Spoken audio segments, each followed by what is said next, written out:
नाम्ने गौरतिशे नमः। नमो विष्णुपादाय कृष्णपृष्ठाय भूतले श्रीमते भक्तिवेदान्त स्वामी इति नामिने। नमस्ते सरस्वती देवीं गौरवाणी प्रचारिणे निर्विशेषशून्यवादी पाश्चात्यदेशतारिणे। हे कृष्ण करुणा सिंधु दीनबंधु जगतपते गोपेश गोपिका कांत राधा कांत नमस्तुते। तप्त कांचन गौरांगी श्री राधे वृंदावनेश्वरी वृषभानुसुते देवी प्रणमामि हरि प्रिये। वाञ्छाकल्पतरुभ्यश्च कृपा सिन्धुभ्य एव च पतितानां पावनेभ्यो वैष्णवेभ्यो नमो नमः। जय श्री कृष्ण चैतन्य प्रभु नित्यानंद श्री अद्वैत गदाधर श्रीवास आदि गौर भक्तवृंद। हरे कृष्णा कृष्णा कृष्णा हरे हरे हरे राम राम राम हरे हरे। हरे कृष्णा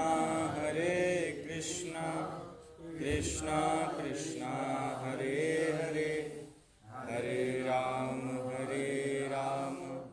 राम राम हरे हरे। हरे कृष्णा कृष्णा कृष्णा हरे हरे हरे राम राम राम हरे हरे। नारायणं नमस्कृत्यं नरं चैव नरोत्तमं देवीं सरस्वतीं व्यासं ततः जयमुदीरयेत्। नष्टप्रायेषु अभद्रेषु नित्यं भागवत सेवया भगवती उत्तमश्लोके भक्तिर्भवति नैष्ठिकी। हरे कृष्णा। आप सभी भक्तों का हार्दिक स्वागत है। आइए श्रीमद् भागवतम प्रथम स्कंध अध्याय 4 श्लोक क्रमांक 4। ओम नमो भगवते वासुदेवाय।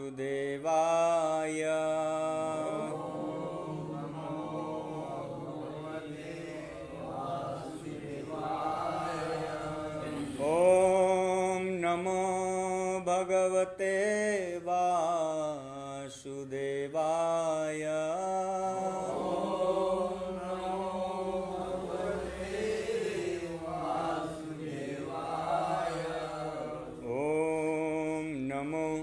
भगवते वासुदेवाय।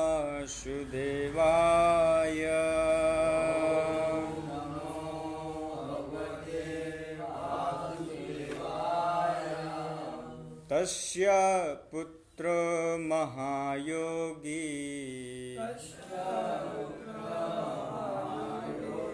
समदृक्निर्वकल्पकः एकान्तमतिरुनिन्द्रो गुढमुढ इवेयते। तस्य पुत्रो महायोगी समदृक्निर्वकल्पकः एकान्तमतिरुनिन्द्रो गूढ़ो मूढ़ ईवेयते तस्य पुत्र महायोगी समदृढनिर्विकल्पकः एकान्तमतिरुनिन्द्रो गूढ़ो मूढ़ इवेयते। गुणावतार प्रभु जी। तस्य पुत्र महायोगी समदृढनिर्विकल्पकः एकान्तमतिरुनिन्द्रो गूढ़ो मूढ़ इवेयते।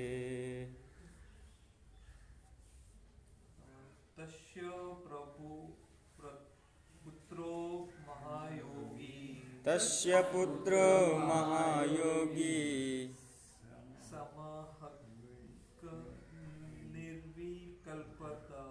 समदृढनिर्विकल्पकः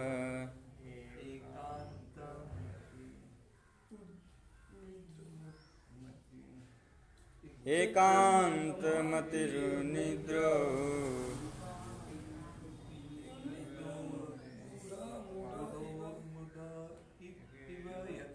गूढ़ो मूढ़ इवेयते। हरे कृष्ण। तस्य उसका पुत्रः पुत्र महायोगी परम भक्त समदृक् समदर्शी निर्विकल्पकः नितांत ब्रह्मवादी एकांतमतिः मन की निष्ठा ब्रह्मवाद में स्थित वो निद्रह अज्ञान से परे गूढ़ः प्रच्छन्नः मूढ़ः जड़ इव सदृश ईयते प्रतीत होता है। अनुवाद उनका यानी वसुदेव व्यासदेव का पुत्र परम भक्त समदर्शी ब्रह्मवादी था जिसका मन सदैव ब्रह्मवाद में केंद्रित रहता था। वह संसारी कर्मों से परे था लेकिन प्रकट न होने के कारण अज्ञानी जैसा लगता था।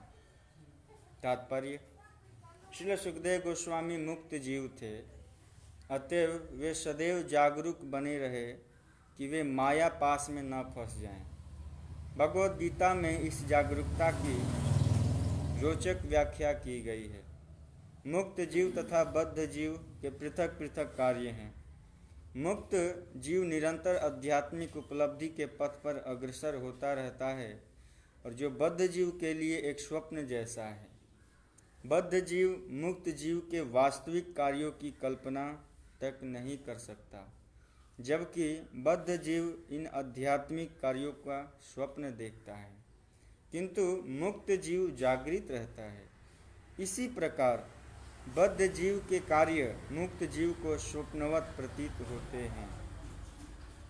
भले ही ऊपरी तौर पर बद्ध जीव तथा मुक्त जीव एक ही धरातल पर लगे, लेकिन वास्तव में वे भिन्न भिन्न कार्यों में लगे होते हैं और उनका ध्यान सदैव या तो इंद्रिय भोग पर या फिर आत्म साक्षात्कार की ओर लगा रहता है। बद्ध जीव पदार्थ में मग्न रहता है, जबकि मुक्त जीव पदार्थ से पूर्ण रूप से निरपेक्ष रहता है। इस निरपेक्षता की व्याख्या आगे की गई है। अनुवाद तात्पर्य जगत गुरु श्रील प्रभुपाद जी के द्वारा। जगत गुरु श्रील प्रभुपाद की हरे कृष्ण। तो आज बहुत ही सुंदर श्लोक आया है हम लोगों के समक्ष। भक्तों, ये जो अध्याय है ये श्री नारद जी का प्राकट्य कैसे हुआ, आखिर नारद जी इस धरातल पर कैसे आए। उससे पूर्व, उससे पहले व्यास देव, श्रीमद् भागवत, सुखदेव गोस्वामी, सूत गोस्वामी, शौनकादिक आदि ऋषियों का वर्णन किया गया है कि हम लोगों ने कल के श्लोकों में श्रवण किया, कस्मिन युगे प्रवृत्तेयम, यानी किस युग में ये भागवत बनाया गया, यानी व्यासदेव रचना किए भागवत की। तो जब द्वापर युग का अंत होने लगा, जब कृष्ण इस धरातल से अपनी लीला को समाप्त करके जाने लगे, तब व्यासदेव बहुत चिंतित बैठे थे, जैसे प्रभु जी अभी सो रहे हैं या सुन रहे हैं, पता नहीं चल रहे हैं, पर कथा में है, उनका मन बुद्धि कथा में है, तो मैं कहता हूँ कि वो ठाकुर जी के प्रिय हो जाएंगे। गौरव कृष्ण महाराज कहते हैं, खडिहा के हैं, बिहार से के हैं वो, कि यदि कोई एक सिक्योरिटी गार्ड अपने मालिक के गेट पर खड़ा होकर ड्यूटी कर रहा है, लेकिन अगर उसका मन बुद्धि कहाँ है, मन यहाँ नहीं है जहाँ पर वो खड़ा है, उसका शरीर है, लेकिन मन रूप से, ध्यान रूप से वो अपने परिवार में संलग्न है, अपनी पत्नी, अपने बच्चे, अपने पिता माता के ध्यान में है, मन निरंतर वहीं है, उसके गांव में है। लेकिन वो मालिक क्या देखता है कि मैं जिसको खड़ा किया हूं वो निरंतर निस्वार्थ भाव से ड्यूटी कर रहा है, तो उसको पूरा पगार मिलता है। ठीक उसी प्रकार यदि कोई जीव शरीर को कहीं और छोड़ दे और मन वृंदावन ले जाए, तो पूर्ण रूप से भगवान उसे अपना प्रिय बना लेते हैं। क्योंकि मन मना, अर्जुन भी कह रहे हैं कि मन बहुत चंचल है, जो कि अर्जुन का मन चंचल कहाँ है। अर्जुन तो भगवान के पार्षद है, भगवान के साथ है, भला जो भगवान के साथ में है उनका मन चंचल कैसे हो सकता है। लेकिन हम सभी सांसारिक जीव अज्ञानियों के लिए यह प्रश्न उठा रहे हैं। वास्तव में भक्तों देखा जाए तो साधु से बड़ा दयालु इस संसार में कोई नहीं है। इसलिए भगवान कहते हैं कि साधवम हृदयम मह्यम। दुर्वासा जी को समझाते हुए कहते हैं कि दुर्वासा, ये जो साधु है ना, ये हमारा हृदय है। लक्ष्मी तो हमारे चरणों में रहती हैं, सेवा निरंतर करती रहती हैं, लेकिन जो साधु हैं निरंतर हमारे हृदय में निवास करते हैं। और भक्त, अहम भक्त पराधीना, और मैं भक्तों के पराधीन हूँ।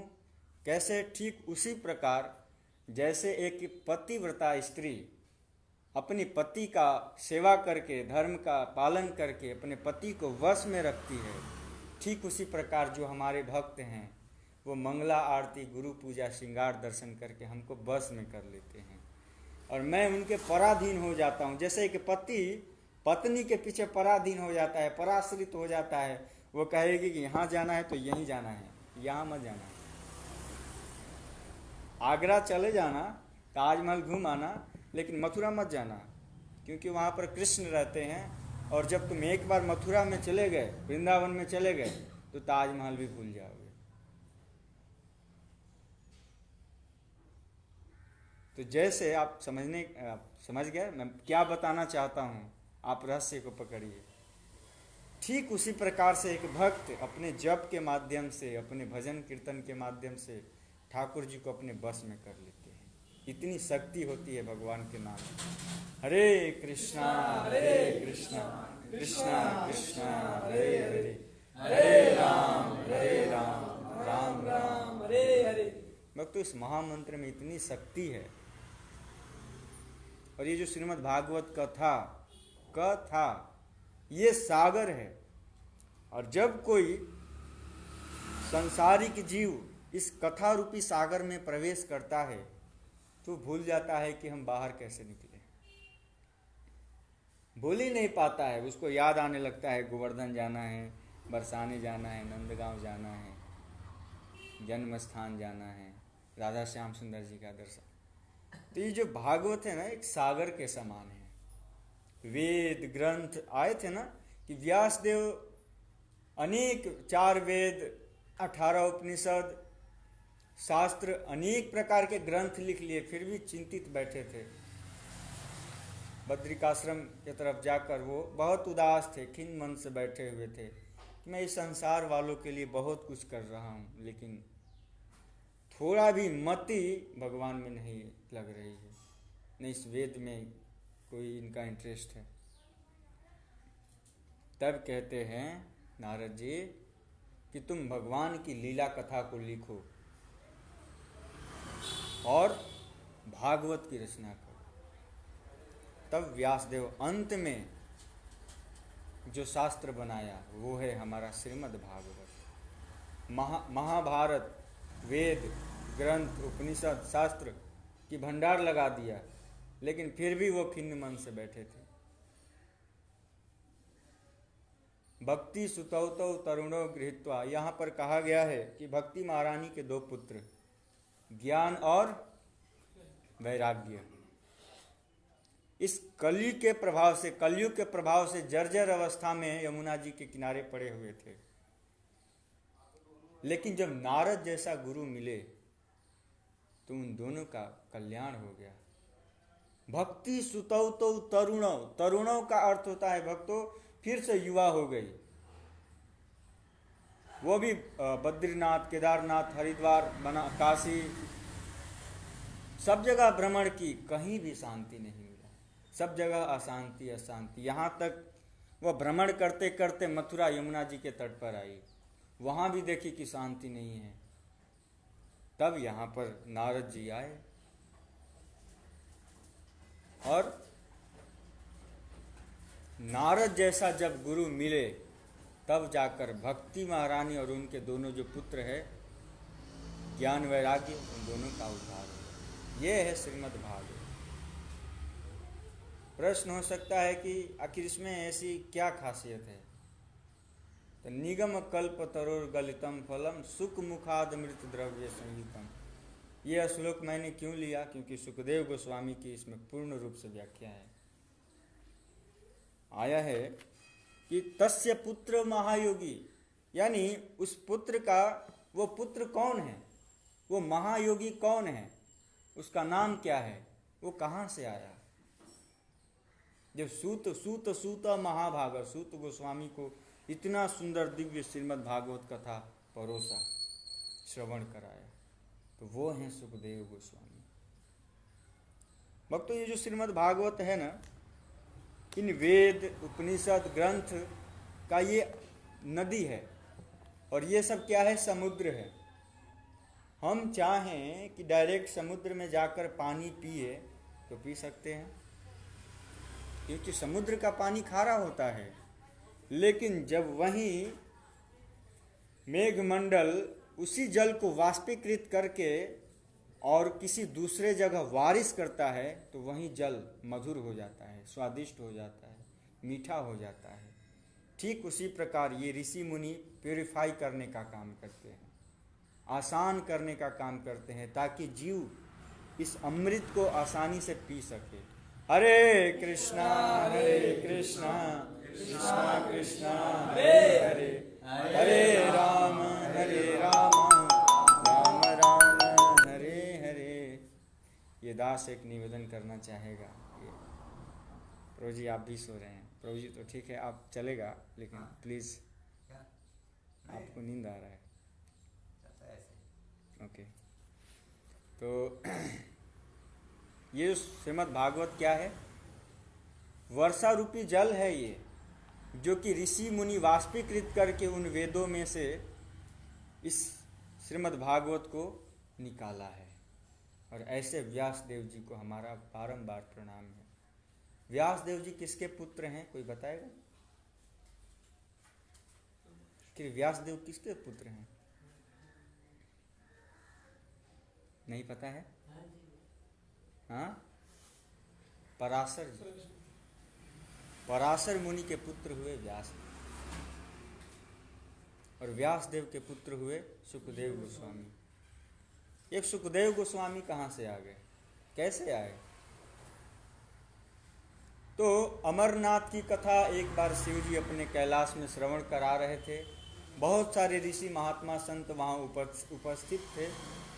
उसी सभा में शिव जी अपनी पत्नी पार्वती को गोद में बैठाकर यह दिव्य अमृत कथा का पान करा रहे हैं। आज के समय में कोई ऐसा करे तो कोई आएगा कथा सुनने के लिए? जांघा पे अपने पत्नी को बैठाकर कोई कथा करे, कोई नहीं आएगा सुनने के लिए। भक्तों, शिव जी की गणना हम लोग नहीं कर सकते। शिव जी महा वैष्णव हैं और वैष्णव के अंदर कभी ये भाव नहीं होता, कामना नहीं होता है। उनकी इच्छा हुई कि हमें कथा सुनानी है, तो एक बार कैलाश पर अमरनाथ श्रीमद् भागवत कथा का श्रवण करा रहे थे। तो उस समय पार्वती जी प्रश्न की कि आप हमेशा मस्त रहते हैं, निरंतर खुश रहते हैं, इसका कारण क्या है? इसका गूढ़ रहस्य क्या है?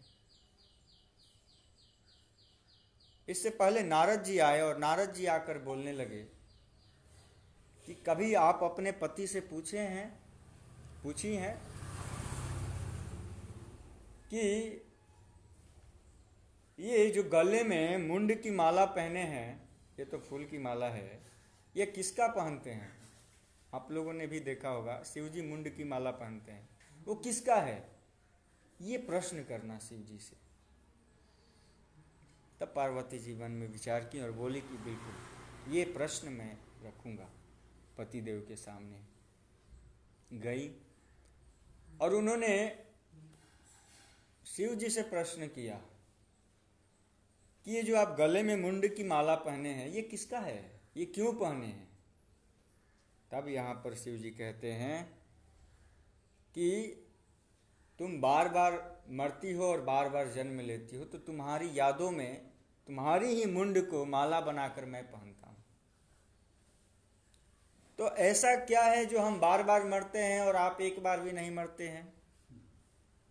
ऐसी कोई रहस्यमयी गुणमयी ऐसी क्या बात है? क्यों मैं बार बार क्यों मरती हूं और आप मरते ही नहीं हो? तब कहते हैं कि एक बार आप सती के रूप में आई थी और यज्ञ में जाकर हरिद्वार में अपने आप को आहुति दे दी थी अपने पति के आवेश में। वहाँ पर पति का अपमान किया गया, जिसके वजह से आपको यह सहन नहीं हुआ और उस समय आपका नाम सती था और आपकी यादों में मैं मुंड की माला बनाया हूँ। इस प्रकार आप कई जन्म ली। तब यहाँ पर पार्वती जी निवेदन करते हैं कि आप ऐसा क्या बात है, आप वो ट्रिक मुझे भी बताएंगे? मुझे भी बार बार मृत्यु के चक्कर से निकलना पड़े, मैं भी बार बार न मरूं न जन्म लूं। पुनरपि मरणम पुनरपि जन्मम पुनरपि जठरा सहनम, ये बार बार लोग मरते हैं, जीवित होते हैं, इसका कारण क्या है? भक्तों, यहाँ पर बहुत सुंदर हमें समझने के लिए आ रहा है। हम भी बार बार जन्म लेते हैं, बार बार हमारी मृत्यु होती है। इसका मुख्य एक कारण है कि हम भगवान की भक्ति नहीं करते, अच्छे सत्संग यानी अच्छे संतों का हम संग नहीं करते। और जब पर हमारे ऊपर गुरु की कृपा नहीं होगी, तब यह दिव्य भगवान की कथा और श्री गौर निताई जी का दर्शन प्राप्त नहीं हो सकता है। इसलिए गुरु की कृपा बहुत जरूरी है। मैं गुणावतार प्रभु जी से बहुत प्रभावित हुआ हूँ कि वास्तव में हमें कुछ भी प्राप्त करना हो, या संसार की वस्तु हो, या गौर निताई जी को प्रसन्न करना हो, या भक्ति चाहिए, या सेवा चाहिए, तो हमें गुरु की सेवा करनी पड़ेगी, वैष्णव की सेवा करनी पड़ेगी। ये भाव रखकर सरल भाव से हम अगर वैष्णव की सेवा करते हैं, साधुओं की सेवा करते हैं, तो हमें गुरु की कृपा अवश्य प्राप्त होगी। ध्रुव महाराज के अंदर दृढ़ संकल्प हुआ, प्रहलाद महाराज के अंदर दृढ़ संकल्प हुआ कि हमें कृष्ण को प्राप्त करना है, नरसिंह देव को प्राप्त करना है, विष्णु को प्राप्त करना है। हमारे मन में ये दृढ़ संकल्प होनी चाहिए, ध्रुवता होनी चाहिए। ध्रुव के नाम से एक हमें शब्द मिलता है, ध्रुवता, दृढ़ता। दृढ़ता का अर्थ होता है अडिग। अडिग यानी हम एक जगह से ना हिले। मन में संकल्प हो गया कि चलो मन वृंदावन धाम, वहाँ पर अनेक संतों का दर्शन, अनेक संतों का कथा श्रवण करने को प्राप्त होगा। भला उस जीव का कल्याण नहीं होगा तो किसका होगा? तो अमरनाथ जो कभी मर नहीं सकते, अमर यानी जो मरने वाले नहीं हैं, ऐसे नाथ शिव जी कथा सुना रहे हैं पार्वती जी को। तब यहाँ पर एक प्रश्न करते हैं कि हे देवी, ये जो श्रीमद् भागवत कथा है ये सबके लिए नहीं है, नहीं तो आज पूरा संसार कृष्णमय भक्त हो जाता। लेकिन जब तक उसका पाप समाप्त नहीं होगा, आप भगवत गीता लेकर चले जाओ, हरे कृष्णा मेरे पास है भगवत गीता, नहीं है फिर भी बोलेगा कि मेरे पास है, क्योंकि उसके अंदर वो सामर्थ्य नहीं, वो शक्ति नहीं कि दिव्य भगवान को अपने घर में रख सके। वो घर उसका भी नहीं है, वो अपने हृदय में रख सके। इसके लिए हमें क्या चाहिए? क्षमता चाहिए, एनर्जी चाहिए। और वो कहाँ से आएगा? वंदे गुरु श्री चरणारविंदम। जब हम वंदना करेंगे गुरु श्री चरण कमलों में, रोज प्रणाम करेंगे, प्रार्थना करेंगे, तब हमारे अंदर ये शक्ति आएगी और हम प्रेम से श्रीमद् भगवत गीता और भागवत को रखेंगे और पढ़ेंगे और श्रवण करेंगे। मैं अपना अनुभव बताऊं, जब मैं इंटर में था तो हमारे पास बुक नहीं थे। हम बहुत विचलित थे कि हम कैसे पास होंगे, लेकिन जब हमारे पास बुक आए, पढ़ नहीं रहे हैं लेकिन संतुष्ट है कि बुक है, पास हो जाएंगे। अगर जीव बुक ला देता है तो उसको पढ़ने एक न एक दिन तो पढ़ेगा ही, जाएगा कहाँ? और जब एक बार भगवत गीता हो या भागवतम हो, निकाल कर एक श्लोक पढ़ा, समझिए कि उसी समय से, उसी क्षण से उस जीव का कल्याण होना प्रारंभ हो गया। पढ़ना भी है और साथ में महामंत्र भी गाना है, हरे कृष्णा कृष्णा कृष्णा हरे हरे, हरे राम राम राम हरे हरे। तो यहाँ पर आया है तस्य पुत्रो महायोगी। वो पुत्र कौन सा है? तब यहाँ पर कहते हैं कि वो सुखदेव गोस्वामी है। शिव जी कथा सुना रहे हैं पार्वती जी को, लेकिन प्रश्न किए कि ये कथा सबके लिए नहीं है, सब जीव इस कथा को नहीं श्रवण कर सकते हैं। एक काम करो देवी, तुम बैठो, मैं अपने त्रिशूल को 4 कोस में घुमाता हूँ। इस 4 कोस में जो भी जीव जंतु पशु पक्षी मनुष्य होंगे वो इस कथा को श्रवण में, 4 कोस यानी 12 किलोमीटर, इस 12 किलोमीटर के अंदर में जो भी जीव होंगे मेरे त्रिशूल के भय से भाग जाएंगे। सब लोग भाग गए, लेकिन एक अंडे में जो पक्षी है वो कैसे भाग सकता है? वो वृक्ष के एक झोपड़ी में रहा। शिव जी को लगा कि अब सब लोग चले गए हैं, कोई है नहीं। श्रीमद् भागवत कथा सुनाना प्रारंभ किया। पार्वती जी को कथा श्रवण करा रहे हैं। कथा सुनते सुनते पार्वती जी को नींद आ गई और वो सो गई। और शिव जी नेत्र बंद किए और एक बार जो भगवान की कथा चालू हुई, कौन सो रहा है, कौन कहाँ गया, उससे कोई मतलब नहीं है। वो तो अपने कृष्ण को हृदय में बसाए हुए हैं। उनकी एक एक प्रतिमा, एक एक रूप का दर्शन करते हुए यह दिव्य श्रीमद् भागवत कथा को श्रवण करा रहे हैं। उसी कथा के बीच में पार्वती मैया सो गई। तब एक अंडे में जो पक्षी पल रहे थे, वो अंडा फूटा और वो हूँ जैसे होता है ना, हम कुछ भी बोलते हैं तो उधर से रिस्पॉन्स आता है, यस, हाँ हाँ। तो वो पक्षी बोलने लगा। तो शिव जी को लग रहा है कि हाँ, कथा को श्रवण कर रहा है, सब लोग कथा सुन रहे हैं। और जैसे ही पूरी भागवत समाप्त हुई तो शिव जी का नेत्र खुला और देखे कि पार्वती तो सो रही है। तब उनके मन में विचार हुआ कि ये तो सो रही है, तो ये बीच में हम में हाँ कौन मिला रहा था, और मैं इसलिए पूरी कथा को सुनाते गया। भक्तों, पार्वती जी तो सो गई और वो कही भी कि आप जब कथा श्रवण करा रहे थे तो कथा सुनते सुनते मुझे बीच में नींद आ गई। तब शिव जी को लगा कि कोई तो कथा को श्रवण कर लिया है जो बीच में हाँ हाँ बोल रहा था। उसी समय वो त्रिशूल छोड़े कैलाश से, वो पक्षी भागा। और कौन थे? सुख। सुख का एक अर्थ होता है तोता, यानी वो पक्षी भागे और त्रिशूल पीछे पीछे। और उसी समय व्यास देव की जो पत्नी है जम्हाई ले रही थी, और जम्हाई में मुख खुलता है ना, तो सूक्ष्म रूप लेकर वो सुख जी व्यास देव की पत्नी के गर्भ में चले गए। अब त्रिशूल किसी स्त्री की हत्या तो नहीं कर सकता है, और त्रिशूल वहीं से वापस फिर कैलाश पर चला गया। और जब 1 साल हुआ तो व्यास देव जी बहुत चिंतित हो गए। 12 वर्ष तक वो अपने माँ के गर्भ में रहे, सुखदेव गोस्वामी।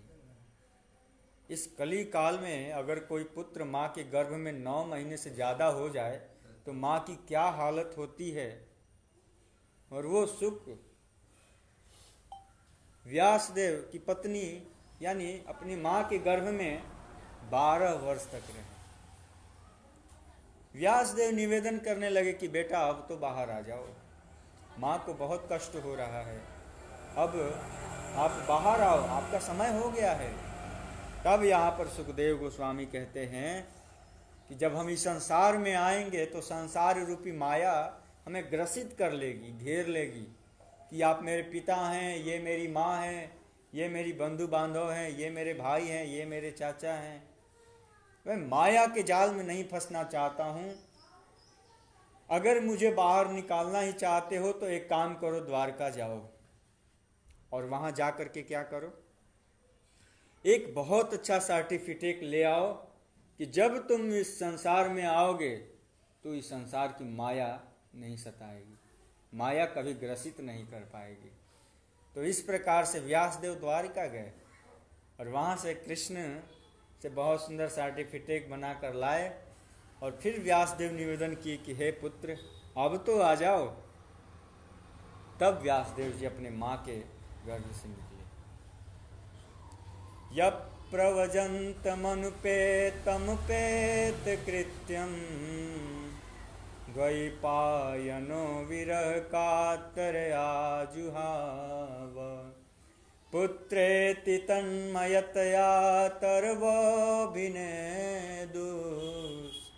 तं सर्वभूतहृदयं मुनिमानतोऽस्मिन्। यप प्रव्रजन्तमनुपेतमुपेत कृत्यं, व्यासदेव चकित हो गए अपनी माँ के गर्भ से। ऐसे नहीं कि आए और रोने लगे, कहाँ कहाँ कहाँ मैं कहाँ आ गया। एक डेग निकाले और डेग निकाल कर कहाँ गए, वन में चले गए। विरह का तरे आजुहाव, विरह में आकर व्यासदेव अपने पुत्र को बुला रहे हैं, हे पुत्र मैं आपके पिता हूँ, ये तुम्हारी माँ है, मुझे छोड़कर कहाँ जा रहे हो। तब कहते हैं कि पहले मैं क्या प्रॉमिस किया था, जब मैं इस संसार में आऊँगा, हरे कृष्णा कृष्णा कृष्णा हरे हरे, हरे राम राम राम हरे हरे। जब मैं इस संसार में आऊँगा तो इस संसार की किसी प्रकार की कोई माया मुझे न सताए। विरह कातर आजुहा, विरह में आकर अपने पुत्र को बुला रहे हैं कि हे व्यासदेव जी आइए, अरे सॉरी सुखदेव जी आइए, मैं आपका पिता हूँ, ये आपकी माँ है। लेकिन जो एक बार भगवान के शरण में आ गया, क्या पिता क्या माता सब तो एक समान। भक्तों, माया कब तक हमें परेशान करती है?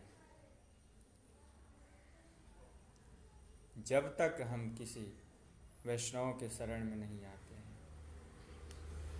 एक प्रश्न हो सकता है कि क्या वैष्णव में, साधुओं में माया नहीं है? है।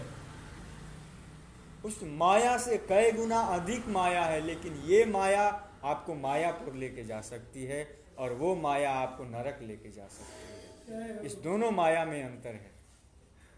अगर आप वैष्णव की माया में उलझ जाते हैं तो ये माया आपको कभी वृंदावन ले जाएगी, कभी मायापुर ले जाएगी, कभी कुल्लू मनाली ले जाएगी। लेकिन अगर आप इस संसार रूपी माया में फंसते हैं तो आप फिर से नरक जाओगे। इसलिए इस माया से बाहर निकलो। और इस माया से बाहर निकलने के यहाँ पर एक अर्थ हो सकता है, एक प्रश्न हो सकता है कि प्रभु जी आप कह रहे हैं कि माया से निकलिए। माया से निकलने के लिए तो घर परिवार सबको छोड़ना पड़ेगा, पति पत्नी माँ बाप बच्चे। तब हमारे प्रभुपाद जी यहाँ पर बता रहे हैं कि किसी को छोड़ने की आवश्यकता नहीं है। घर में रहते हुए अगर तुम भगवान का नाम लोगे तो वो माया नहीं, वो मायापुर हो जाएगा घर। और जहाँ पर आप एक माला दो माला जप करना प्रारंभ किए, कीर्तन करना प्रारंभ किए, मैं गारंटी के साथ कहता हूँ कि 1 साल 2 साल के अंदर में आपके घर के सारे सदस्य भक्त हो जाएंगे, साधु हो जाएंगे। लेकिन निरंतर इस ट्रिक को यूज करना पड़ेगा। इसलिए मैं बार बार महामंत्र बुलवाता हूँ, हरे कृष्णा कृष्णा कृष्णा हरे हरे, हरे राम राम राम हरे।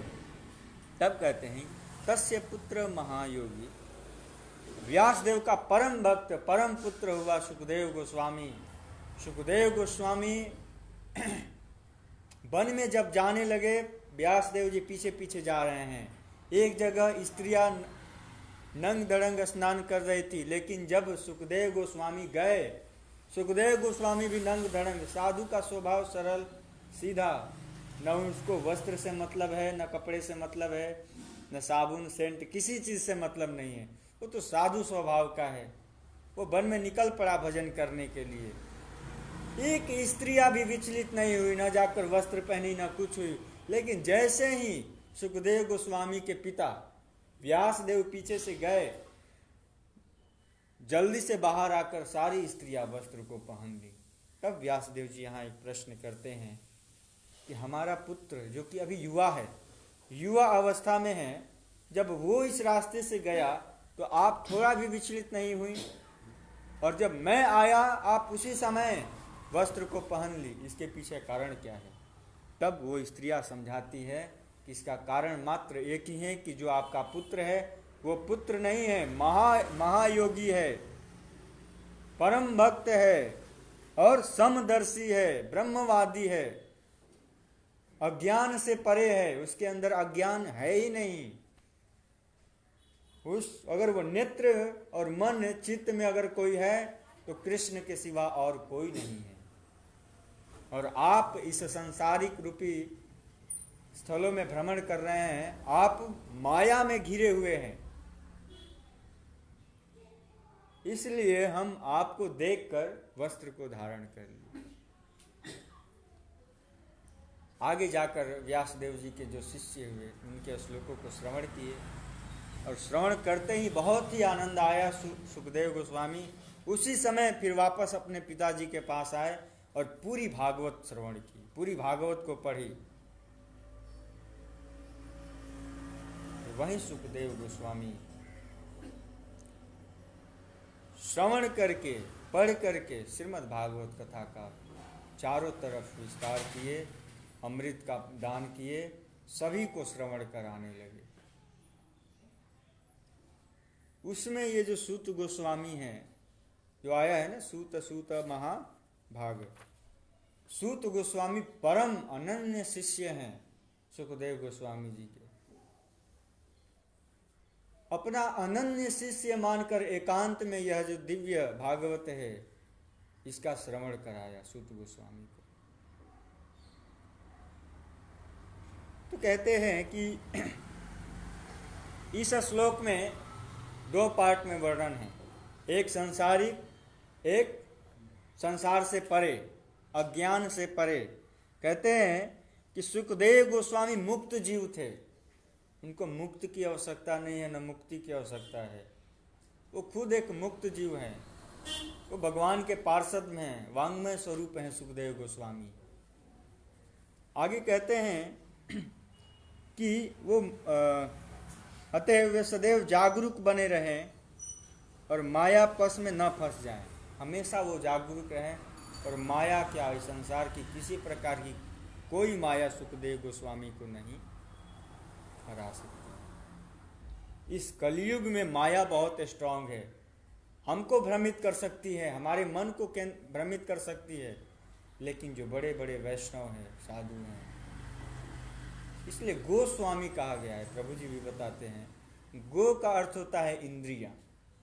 जो अपने इंद्रियों पर विजय प्राप्त कर ले वो है गोस्वामी।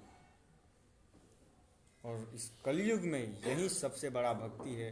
अगर कोई अपने इंद्रियों को केंद्रित करके भगवान की भजन करे तो वो जीव एक न एक दिन भगवान की सेवा, भक्तों की सेवा और भगवान को प्राप्त कर सकता है।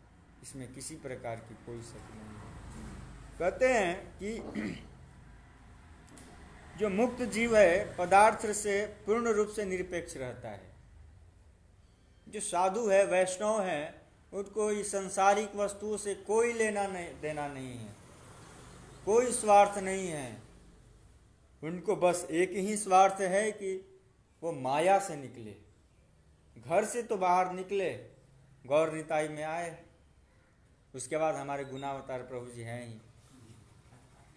वो जाएगा कहाँ, बस वो आने का तो प्रयास करे। तो यहाँ पर वही वर्णन हो रहा है कि जो बद्ध जीव है पदार्थ में मग्न रहता है कि मैं ये अर्जित कर लूँ, इतना धन कमा लूँ, इतना बड़ा बिल्डिंग खड़ा कर लूँ, ये कार खरीद लूँ, संसार की जितनी भी सारी वस्तुएं हैं उनको प्राप्त करने की कोशिश करता है। और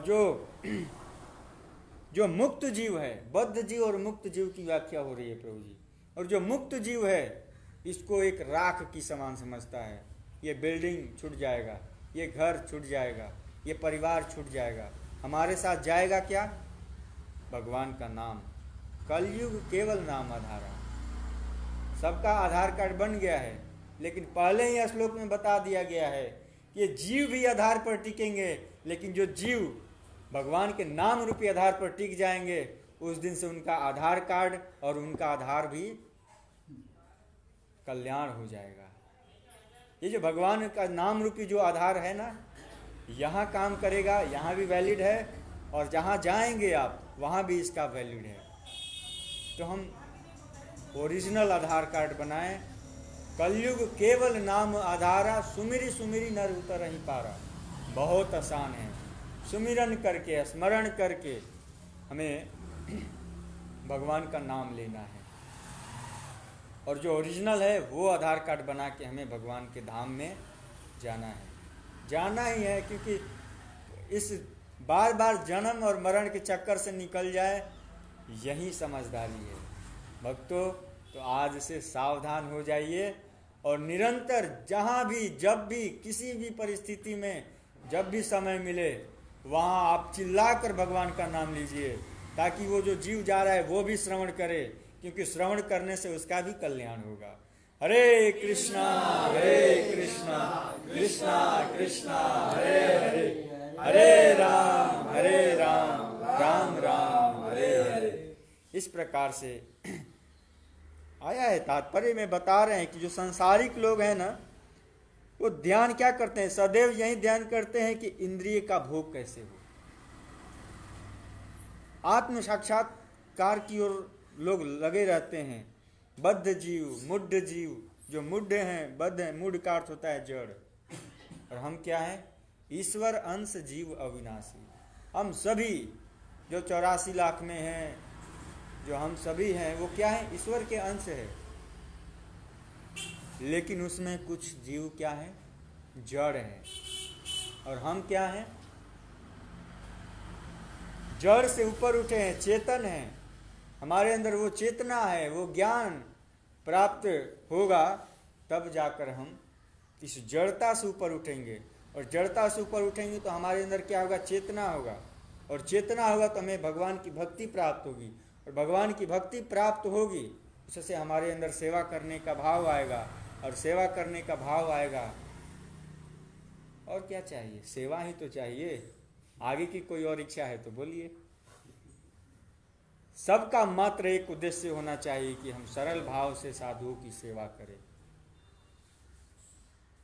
कल प्रभुपाद जी का मैं परपट पढ़ रहा था, तो उसमें बता रहे हैं, भक्ति सिद्धांत सरस्वती जी महाराज कहते हैं कि कृष्ण कहते हैं कि अगर कोई भक्त मुझे सेवा करता है तो मैं उतना प्रसन्न नहीं होता हूँ जितना अगर हमारी साधुओं की सेवा करे। भक्तों की सेवा करे तो मैं 1000 गुना प्रसन्न होता हूँ। इससे अच्छा है कि मेरी तो करे, लेकिन साथ साथ साधु और वैष्णवों की सेवा करे। तो हमें बद्ध जीव से मुक्त जीव में आना है। और बद्ध जीव छोड़ने के लिए गुणावतार प्रभु जी का संग कीजिए और शुद्ध वैष्णव का संग प्राप्त कीजिए। यहीं पर हम अपने वाणी को विराम देते हैं। अगर कोई त्रुटि हुई हो तो क्षमा कीजिए। हरे कृष्णा कृष्णा कृष्णा हरे हरे, हरे राम राम राम हरे हरे। हरे कृष्णा कृष्णा कृष्णा हरे हरे, हरे राम राम राम हरे हरे। तो बहुत बहुत धन्यवाद। इस स्मिताचरण प्रभु को बहुत सुंदर तरह से हमें ये सुनाई, किस तरह से हम बद्ध जीव और मुक्त जीव, बद्ध जीव से मुक्त जीव हो सकते हैं। भागवत कथा सुने, भगवान के नाम करें और साधुओं की सेवा करें। बहुत ही सुंदर ढंग से बताई। 4-5 दोनों श्लोक ले लिया प्रभु जी ने आज। तो बहुत ही सुंदर तरह से प्रभु जी ने आज हमें बताई। हमें ये पालन करना चाहिए। हम घर में रहे, कहीं पर भी रहे, भगवान का नाम हमें स्मरण हो, भगवान का नाम हम करें। लेकिन मन इतना चंचल है प्रभु जी का कि हमें करने नहीं देते। इसलिए साधु की शरण लेंगे, क्योंकि साधु मन को जो है एकाग्र कर देते हैं। तब हम किसी बद्ध अवस्था में रह के भी, हम किसी विशेष स्थान में रह के भी हमारा मन कृष्ण में तब लगता है जब साधु मन को एकाग्र कर देते हैं। ये प्रभु जी का बोलना था। और ये बहुत सुंदर ढंग से हमें बताई। हम उनका अभिनंदन करें। अभिनंदन की बोले हरे कृष्णा कृष्णा कृष्णा हरे हरे, हरे राम राम हरे। प्रभु जी का यदि कहना था, अगर हम किसी सच्चे साधु की शरण में नहीं जाएंगे तो हम मंदिर में रहते हुए भी सो जाएंगे। जैसे देवी पार्वती सो गए ना, इतना साधु शिव जी के साथ रह के सो गए।